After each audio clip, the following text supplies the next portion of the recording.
Dears, എല്ലാവർക്കും ദിജോസ് വേൾഡിന്റെ പുതിയൊരു വീഡിയോയിലേക്ക് സ്വാഗതം. എന്റെ പ്രഗ്നൻസിയുടെ സമയത്ത് എനിക്ക് ഏറ്റവും കൂടുതൽ വേഴ്സ് ആയിട്ടുണ്ടായിരുന്ന ഒരു ഏർലി പ്രഗ്നൻസി ലക്ഷണത്തിനെ പറ്റിയിട്ടാണ് നിങ്ങളോട് സംസാരിക്കുന്നത് കേട്ടോ. പല സ്ത്രീകളും അവർ പ്രഗ്നന്റ് ആകുന്ന സമയത്ത് ഈ ഒരു ലക്ഷണം ഫേസ് ചെയ്യാറുണ്ട്. പലരും ഇത്തരത്തിലുള്ള ലക്ഷണം കാണുമ്പോഴേക്കും ഭയങ്കരമായിട്ടുള്ളൊരു മിസ്റ്റേക്കും ചെയ്തിട്ട് പലരുടെയും പ്രഗ്നൻസി കെമിക്കൽ പ്രഗ്നൻസി ആയിട്ടോ അല്ലെങ്കിൽ നമ്മൾ പോലും അറിയാതെ മിസ്കാരേജ് ആയി പോകുന്ന ഒരു സിറ്റുവേഷനും വരാറുണ്ട്.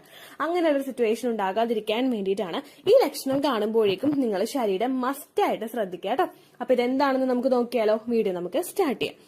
നമ്മളുടെ ഇപ്പോഴത്തെ ഒരു ക്ലൈമറ്റ് എന്ന് പറയുന്നത് ചൂടും തണുപ്പും മഴയും ഒക്കെ ഒന്ന് ഇടകലർന്ന് വരുന്ന ഒരു ക്ലൈമറ്റ് ആണ്. അങ്ങനെയുള്ളത് കൊണ്ട് തന്നെ പലർക്കും അലർജീസ് ഒക്കെ ഉണ്ടാവാറുണ്ട്. പെട്ടെന്ന് ജലദോഷം, മൂക്കടപ്പ്, അതുപോലെ തന്നെ ചുമ, തുമ്മല് ഇങ്ങനെയുള്ള ബുദ്ധിമുട്ടുകളൊക്കെ പലർക്കും ഉണ്ടാവുന്നുണ്ട്. പക്ഷേ പ്രഗ്നന്റ് ആകുന്ന ഒരു സ്ത്രീയെ സംബന്ധിച്ചിടത്തോളം അവരുടെ ഇമ്മ്യൂണിറ്റി ഭയങ്കരമായിട്ട് വീക്കായിരിക്കും. ഓൾറെഡി അലർജീസ് അങ്ങനെയുള്ള ബുദ്ധിമുട്ടുകളൊക്കെ ഉള്ളവർ, അതായത് ഡസ്റ്റ് അലർജി ഉള്ളവര്, പെട്ടെന്ന് നമ്മളിപ്പോ ഒന്ന് മഴ നനഞ്ഞു കഴിഞ്ഞാൽ അപ്പൊ തന്നെ ജലദോഷം വരുന്നവര്, അതുപോലെ ഒന്ന് മഞ്ഞ് കൊണ്ടു കഴിഞ്ഞാൽ അപ്പൊ തന്നെ തുമ്മലും ജലദോഷവും അലർജീസും ഒക്കെ ഉണ്ടാവുന്നവർക്കൊക്കെ ഏറ്റവും കൂടുതൽ ബുദ്ധിമുട്ടുകൾ ഉണ്ടാകുന്ന ഒരു സമയമാണ് പ്രഗ്നൻസിയുടെ ടൈം എന്ന് പറയുന്നത്. ഒരുപാട് ബുദ്ധിമുട്ടുകൾ ഉണ്ടാകും എന്ന് നമുക്ക് പറയാനായിട്ട് സാധിക്കില്ല. പക്ഷേ അവർക്ക് അലർജീസ് കണ്ടിന്യൂസ് ആയിട്ട് വരാനായിട്ടുള്ള സാധ്യതകൾ വളരെയധികം കൂടുതലാണ്. എന്റെ ഫസ്റ്റത്തെ പ്രഗ്നൻസിയിൽ എന്റെ മോള് പ്രഗ്നന്റ് ആയിരിക്കുന്ന സമയത്ത് എനിക്കുണ്ടായിരുന്ന ഒരു ബുദ്ധിമുട്ടായിരുന്നു, പ്രഗ്നൻസിക്ക് മുൻപ് തന്നെ എനിക്കുണ്ടായിരുന്ന ഒരു ബുദ്ധിമുട്ടായിരുന്നു ഡസ്റ്റ് അലർജി. അതായത് പൊടി ഭയങ്കരമായിട്ട് എനിക്ക് അലർജി ആയിരുന്നു. ആ ഒരു പൊടി അടിച്ചു കഴിഞ്ഞ് ഞാൻ ഒരു ദിവസം വരെ ഞാൻ നിർത്താതെ തുമ്മുമായിരുന്നു. ഏകദേശം ഒരു ഉച്ച അല്ലെങ്കിൽ ഒരു വൈകുന്നേരം വരെയൊക്കെ ഫുള്ളായിട്ട് അങ്ങോട്ട് തുമ്മിയിട്ട് അതിനുശേഷം തളർന്നായിരുന്നു കിടന്ന് ഉറങ്ങിക്കൊണ്ടിരുന്നേ കേട്ടോ. അപ്പൊ ആ ഒരു സിറ്റുവേഷൻ എനിക്ക് മോളെ പ്രഗ്നന്റ് ആയിരുന്ന സമയത്ത് ഭയങ്കര വേഴ്സ് ആയിരുന്നു. കാരണം പെട്ടെന്ന് എനിക്ക് ജലദോഷം വരാനായിട്ട് തുടങ്ങി. ഒരു മാസത്തിൽ 2 തവണയെങ്കിലും ജലദോഷം ഉണ്ടാകും. ഒരു മാസത്തിൽ ഒരു ദിവസമെങ്കിലും ഫുള്ള് നിർത്താതെ അങ്ങോട്ട് തുമ്മിക്കൊണ്ടിരുന്നു. അപ്പൊ ഈ ബുദ്ധിമുട്ടുകളൊക്കെ ഡോക്ടറോട് പറയുമായിരുന്നു കേട്ടോ. നമ്മൾ ആദ്യമായിട്ട് നിർത്താതെ അങ്ങോട്ട് തുമ്മുമ്പോഴേക്കും നമ്മളുടെ പ്രഗ്നൻസി ആയിട്ടുള്ള സമയത്ത് ഫസ്റ്റ് പ്രഗ്നന്റ് ആയിട്ടുള്ള ഒരു ലേഡിക്ക് ഒരുപാട് സംശയം ഉണ്ടാകും. കാരണം നമ്മൾ തുമ്മുമ്പോൾ ഇത് മിസ്കാരേജ് ആയി പോവോ, ചുമക്കുമ്പോൾ മിസ്കാരേജ് ആയി പോവോ എന്നുള്ള ബുദ്ധിമുട്ടുകളൊക്കെ ഉണ്ടാവും. നമുക്ക് ആ ക്വസ്റ്റ്യൻ ഒക്കെ നമ്മളുടെ മൈൻഡിലുണ്ടാകും. അങ്ങനെ ഈ കാര്യം ഡോക്ടറോട് ചോദിച്ചപ്പോഴേക്കും അവർ പറഞ്ഞൊരു കാര്യമാണ്, പ്രഗ്നന്റ് ആകുന്ന ഒരു സ്ത്രീക്ക് അവരുടെ ഇമ്മ്യൂണിറ്റി ഭയങ്കര വീക്ക് ആയിരിക്കും. ഈ ഇമ്മ്യൂണിറ്റി വീക്ക് ആകുമ്പോഴേക്കും നമുക്ക് റെക്കറന്റ് ആയിട്ട് അലർജീസ് ഉണ്ടാകാനായിട്ടുള്ള സാധ്യതകൾ കൂടുതലായിരിക്കും. പിന്നെ നമ്മളിങ്ങനെ ചുമച്ചു എന്ന് വിചാരിച്ചു, നമ്മൾ തുമ്മിന്ന് വിചാരിച്ചു, അതൊരിക്കലും കുഞ്ഞിന് ഹാംഫുൾ ആവില്ല. കാരണം കുഞ്ഞ് പ്രൊട്ടക്റ്റഡ് ആയിട്ടുള്ള ലെയേഴ്സിനകത്താണ് കുഞ്ഞ് സ്ഥിതി ചെയ്യുന്നത്. അതുകൊണ്ട് തന്നെ നമ്മളൊന്ന് ചുമച്ചാലോ ഒന്ന് ആഞ്ഞു തുമ്മിയാലോ ഒന്നും ആ ഒരു പ്രഗ്നൻസി ഏർലി സ്റ്റേജിലൊന്നും മിസ്കാരേജ് ആയി പോകാനായിട്ടുള്ള ഒരു സാധ്യതയും ഇല്ല എന്ന് അവർ പറഞ്ഞിട്ടുണ്ടായിരുന്നു. അതുപോലെ തന്നെ മറ്റുള്ളൊരു കാര്യം കൂടി പറഞ്ഞിട്ടുണ്ടായിരുന്നു. ഇങ്ങനെയുള്ള ഇൻഫെക്ഷൻസ് ഒക്കെ വരുമ്പോഴേക്കും നമ്മൾ പ്രധാനമായിട്ട് ശ്രദ്ധിക്കണം. ഇൻഫെക്ഷൻസ് കൂടി പോയി കഴിഞ്ഞാൽ, ഒരു തുമ്മല് കൂടുതലായിട്ട് വന്ന് നമുക്ക് ജലദോഷമായി, നമുക്ക് കഫക്കെട്ട് ആയി കഴിഞ്ഞു കഴിഞ്ഞാൽ നമ്മൾ അൺവാണ്ടഡ് ആയിട്ട് ആന്റിബയോട്ടിക്സ് എടുക്കേണ്ടതായിട്ടുള്ള ഒരു സിറ്റുവേഷൻ വരും. ആക്ച്വലി നമ്മളൊന്ന് വിചാരിച്ചു കഴിഞ്ഞാൽ കൺട്രോൾ ചെയ്യാൻ പറ്റുന്ന ആ ഒരു സിറ്റുവേഷനിൽ നമ്മളത് വിചാരിക്കാതെ നമ്മൾ ഡോക്ടറെ കാണണ്ട, നമ്മൾ സ്വയം ട്രീറ്റ്മെന്റ് ചെയ്താൽ മതി എന്ന് വിചാരിച്ചിട്ട് നമ്മൾ അങ്ങനെ നീട്ടി പോകുമ്പോഴേക്കും അത് ആന്റിബയോട്ടിക്സ് നമ്മൾ ആവശ്യമില്ലാതെ എടുക്കേണ്ട ഒരു സിറ്റുവേഷൻ ഉണ്ടാകും. അപ്പൊ ആ കാര്യങ്ങളോട് നിങ്ങൾ ശ്രദ്ധിക്കണം കേട്ടോ. പ്രഗ്നന്റ് ആകുന്ന ഒരു സ്ത്രീയെ സംബന്ധിച്ചിടത്തോളം ഏറ്റവും കൂടുതൽ അലർജീസ് ഉണ്ടാകുന്നതിനായിട്ടുള്ള പ്രധാനപ്പെട്ട 2 കാരണങ്ങളുണ്ട്. ഏറ്റവും ആദ്യത്തെ ഒരു റീസൺ എന്ന് പറയുന്നത് ഈസ്ട്രജൻ ഹോർമോണിന്റെയും പ്രൊജസ്ട്രോൺ ഹോർമോണിന്റെയും ഇൻക്രീസ്. പ്രഗ്നന്റ് ആകുമ്പോഴേക്കും ആ ഒരു പ്രഗ്നൻസി സർവൈവ് ചെയ്ത് മുൻപോട്ടേക്ക് കൊണ്ടുപോകണമെങ്കിൽ നമ്മളുടെ ശരീരത്തിൽ ഈസ്ട്രജൻ ഹോർമോണും പ്രൊജസ്ട്രോൺ ഹോർമോണും ഇൻക്രീസ് ആകണം. നമ്മളുടെ സാധാരണയായിട്ട് നമുക്ക് പ്യൂബർട്ടി കഴിഞ്ഞിട്ടുള്ള ഒരു സമയങ്ങളിൽ ഏറ്റവും കൂടുതൽ ഈ ഹോർമോൺസ് 2 ടൈപ്പ് ആയിട്ടാണ് നമുക്ക് വർക്ക് ചെയ്യുന്നത്. ആദ്യത്തെ ഫേസിൽ, അതായത് നമ്മുടെ ഫോളിക്കുലർ ഫേസിൽ ഈസ്ട്രജൻ ഹോർമോണും ലൂട്ടിയൽ ഫേസിൽ പ്രൊജസ്ട്രോൺ ഹോർമോണും. ഇതിന്റെ 2ന്റെയും ഇൻക്രീസ് ഒരുമിച്ച് നമുക്ക് ഉണ്ടാകുന്നത് പ്രഗ്നൻസി ആകുന്ന ആ ഒരു സമയത്താണ്. അപ്പോൾ ആ ഒരു ചേഞ്ച് നമ്മളുടെ ശരീരം ഫസ്റ്റ് ആയിട്ട് അക്സെപ്റ്റ് ചെയ്യുകയാണ്. അങ്ങനെ ഒരു ചേഞ്ചസ് അവിടെ വരുമ്പോഴേക്കും ഓൾറെഡി നമ്മുടെ ബോഡി ഭയങ്കര വീക്കായിരിക്കും. പ്രഗ്നൻസിയുടെ ഒരു ഹോർമോൺ ചേഞ്ചസും അതുപോലെ തന്നെ പ്രഗ്നൻസി ആകുമ്പോൾ ഉണ്ടാകുന്ന മൂഡ് സ്വിങ്സ്, മറ്റുള്ള ലക്ഷണങ്ങൾ, ഇതെല്ലാം കൊണ്ട് നമ്മളുടെ ബോഡി വീക്കായിരിക്കും. അതുപോലെ തന്നെ പ്രഗ്നന്റ് ആകുന്ന സമയത്ത് നമ്മളുടെ ആ ഒരു നമ്മുടെ ഇമ്മ്യൂണിറ്റിയും ഭയങ്കരമായിട്ട് വീക്കായിരിക്കും. അതുകൊണ്ട് തന്നെ പെട്ടെന്ന് നമുക്ക് അലർജീസ് ഉണ്ടാകാനായിട്ടുള്ള സാധ്യതകളുണ്ട്.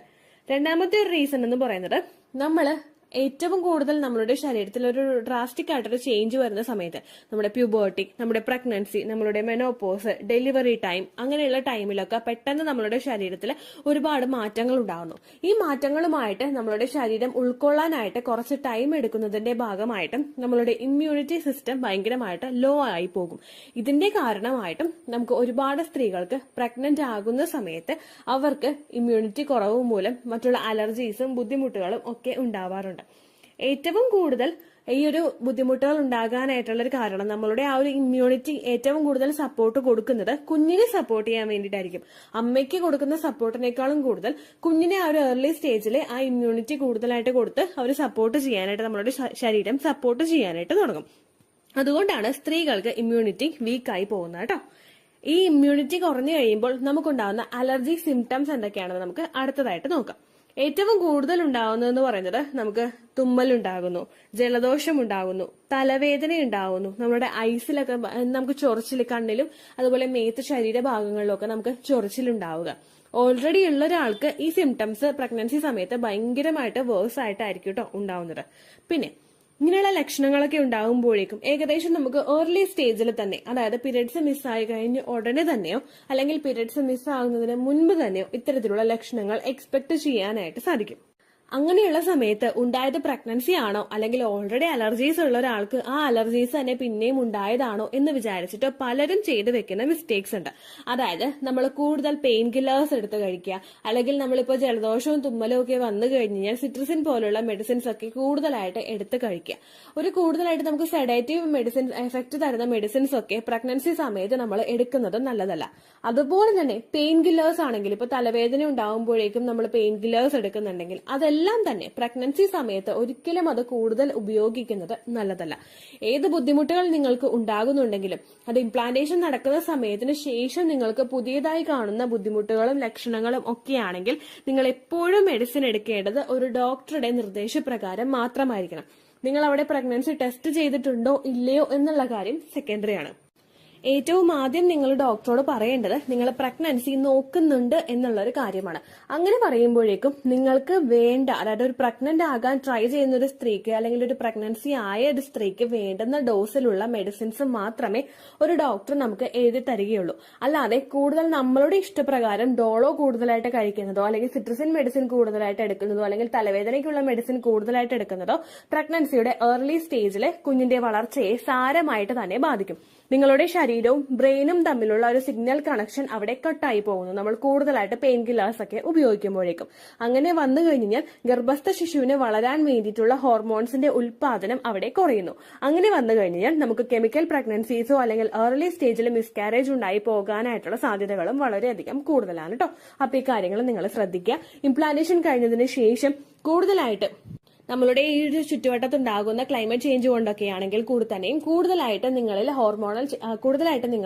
അലർജീസ് ഫോം ചെയ്യുന്നുണ്ടെങ്കിൽ നിങ്ങൾ ശരീരം ശ്രദ്ധിക്കുക. നാച്ചുറൽ ആയിട്ടുള്ള ഹോം റെമഡീസ് ചെയ്തിട്ട് നിങ്ങൾക്ക് വർക്ക് ആവുന്നില്ലെങ്കിൽ സ്വയം മെഡിസിൻ എടുക്കുന്നതിന് മുൻപ് ഒരു ഡോക്ടറെ കണ്ടതിന് ശേഷം മാത്രം അത് ചെയ്യാം കേട്ടോ. അത്രയേ ഉള്ളൂ വീഡിയോ.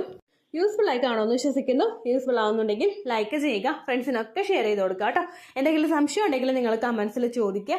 പണ്ടത്തെ വീഡിയോയ്ക്ക് കമന്റ്സ് ഇടുന്നവർക്ക് റിപ്ലൈ ലഭിക്കുന്നില്ലെങ്കിൽ ലേറ്റസ്റ്റ് ആയിട്ട് ഞാൻ ഏത് വീഡിയോ ആണോ അപ്ലോഡ് ചെയ്യുന്നത് അതിന് താഴെ കമന്റ് ഒന്ന് കോപ്പി പേസ്റ്റ് ചെയ്യാനായിട്ട് ശ്രദ്ധിക്കുക കേട്ടോ. അതുപോലെ ഓവുലേഷൻ ഡേറ്റ് കാൽക്കുലേറ്റ് ചെയ്ത് തരാനായിട്ട് റിക്വസ്റ്റ് ചെയ്യുന്ന ആളുകൾ എത്രയാണോ സൈക്കിൾ ലെങ്ത് അത് മെൻഷൻ ചെയ്യാനായിട്ട് ശ്രദ്ധിക്കുക. സൈക്കിൾ ലെങ്ത് എന്നതുകൊണ്ട് ഉദ്ദേശിച്ചത് ഓരോ മാസവും എത്ര ദിവസം കൂടുമ്പോഴാണോ ബ്ലീഡിങ് വരുന്നത് അതാണ് സൈക്കിൾ ലെങ്ത്.